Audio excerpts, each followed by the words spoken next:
அனைத்து விவசாய பெருமக்களுக்கும் வணக்கம். இன்னைக்கு நம்ம விவசாய ஆலோசனை குழுவில் ஒரு விவசாயி வந்துட்டு ஒரு புகைப்படம் அமைச்சிருந்தாங்க. அதை நீங்களே பாருங்க. இது என்னன்னு பார்த்தீங்கன்னா சம்மங்கி. சம்மங்கில வந்துட்டு மாவு பூச்சி பிரச்சனை வந்திருக்கு. அதாவது மீலிபக்குன்னு சொல்லுவோம். இது பார்க்கவே உங்களுக்கு பருத்தி மாதிரி அந்த செடிகளை வந்துட்டு ஒட்டிக்கிட்டு இருக்கும். இது ஒரு வகையான சாருஞ்சு பூச்சி.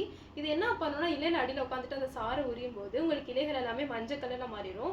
அது மட்டும் இல்லாமல் ஹனிடியூ செக்ரேஷன் சொல்லுவோம். தேனி மாதிரி ஒன்று சுரக்கும். அந்த இனிப்புக்கு நிறைய எறும்புகள் வந்துட்டு வர ஆரம்பிக்கும்.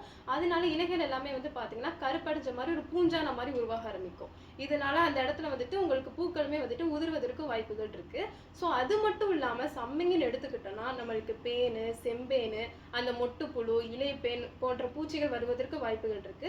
ஸோ இப்போ மழைக்காலனால உங்களுக்கு அது மட்டும் இல்லாமல் வாடல் நோயும் அழுகல் நோயும் வருவதற்கு வாய்ப்புகள் இருக்கு. ஸோ அனைத்து வகையான பூச்சிகளுக்கும் அனைத்து வகையான நோய்களுக்குமே பார்த்தீங்கன்னா நம்ம கிட்ட ஒரு தீர்வு இருக்கு. அது என்னன்னு பார்த்தீங்கன்னா நம்ம ருக்சோ பயோடெக்ல ஒரு அழகான ப்ராடக்ட் இருக்கு. அதான் வந்துட்டு அல்மைட்டி மற்றும் இன்ஃபினிட்டின்னு சொல்லுவோம். ஒரு ஏக்கர்னு எடுத்துக்கிட்டோம்னா இதுல ஒரு பாக்கெட் இதுல ஒரு பாக்கெட் தேவைப்படும். இதுல வந்துட்டு ஒரு 5 வகையான நுண்ணுயிர்கள் இருக்கு. ஸோ அனைத்து வகையான பூச்சியுமே உங்களுக்கு கண்ட்ரோல் பண்ணி கொடுக்கும். இதுல ஒரு 11 வகையான நுண்ணுயிர்கள் இருக்கு. 3 நுண்ணுயிர் உரமா செயல்படும், 3 நுண்ணுயிர் பூச்சிக்கொல்லியா இருக்கும், 3 நுண்ணுயிர் நோய்க்கொல்லியா செயல்படும், 2 உயிர் உங்களுக்கு பயிர் ஊக்கியா செயல்படும். ஸோ இதை நீங்க சேர்த்து பயன்படுத்தும் போது உங்களுக்கு பூச்சிகளும் கண்ட்ரோல் ஆயிரும், அதே சமயத்தில் நோய்களும் கண்ட்ரோல் ஆயிரும். பயிர் ஊக்கியா இருக்கிறதுனால உங்களுக்கு பூக்களுமே அதிகமாக பூப்பதற்கு வாய்ப்புகள் இருக்கு.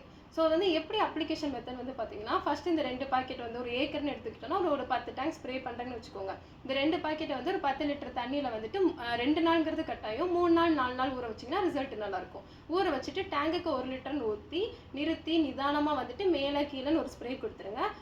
அப்படியே ஒரு 15 நாள் ஒரு இடைவெளி விட்டு 2வது டோஸ் அதே மாதிரி ஊற வச்சுட்டு ஒரு 10 லிட்டர் தண்ணியில் அந்த நாசில் பூ நாசில் எடுத்து விட்டீங்க அப்படின்னா தண்ணி ஒழிக்கிட்டே போகும். ஸோ நீங்கள் வேர்க்கு ஒழிக்கிட்டே போனாலும் ஓகே.